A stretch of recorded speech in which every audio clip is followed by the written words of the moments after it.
ঈদের শপিং এ এবার সোনার গয়না কেনার পরিকল্পনা করছেন? তাহলে বাজারে যাওয়ার আগে এই খবরটি আপনার অবশ্যই জানা উচিত। কারণ ঈদুল আজহার ঠিক আগ মুহূর্তে দেশের সোনার বাজারে লেগেছে এক বড়সড় ধাক্কা। মাত্র কয়েকদিন আগে দাম কিছুটা কমলেও এবার এক লাফে দাম বেড়ে সোনা এখন সাধারণ মানুষের আকাশ ছোঁয়া। বাংলাদেশ জুয়েলার্স অ্যাসোসিয়েশন বা বাজুস হঠাৎ করেই সোনার নতুন দাম নির্ধারণ করেছে, যা বুধবার ২৭ মে থেকে সারা দেশে কার্যকর করা হয়েছে। ২২ ক্যারেটের এক ভরি সোনার দাম এখন কত টাকা হয়েছে তা শুনলে আপনি সত্যিই চমকে উঠবেন। চলুন পুরো বাজারের বর্তমান পরিস্থিতি বিস্তারিত জেনে নেওয়া যাক।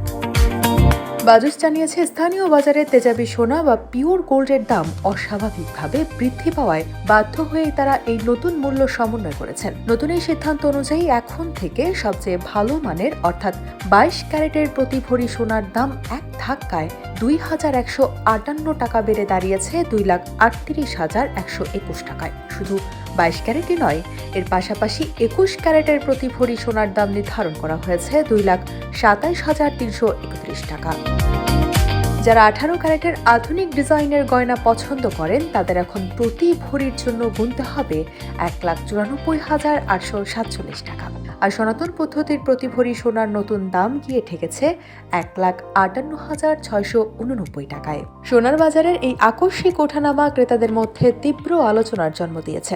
মজার ব্যাপার হলো, মাত্র গত শনিবারই প্রতি ভরিতে ঠিক ২,১৫৮ টাকাই কমানো হয়েছিল। সাধারণ ক্রেতারা যখন ভেবেছিলেন ঈদের আগে দাম হয়তো আরও কিছুটা কমবে, ঠিক তার কয়েকদিনের ব্যবধানে সমপরিমাণ টাকা আবারও বাড়িয়ে দেওয়া হলো। উৎসবের এই মৌসুমে বাজারে এমন নাটকীয় পরিবর্তনের কারণে সাধারণ মধ্যবিত্ত পরিবারগুলো বেশ বিপাকে পড়েছেন। জুয়েলারি ব্যবসায়ীরাও ধারণা করছেন দাম এতটা বেড়ে যাওয়ায় ঈদের বাজারে গয়না বিক্রির উপর এর একটি বড় প্রভাব পড়তে পারে। ঈদের এই আনন্দের সময়ে সোনার দামের এমন আকাশছোঁয়া বৃদ্ধি আপনার ঈদ শপিং এর বাজেটে কতটা প্রভাব ফেললো?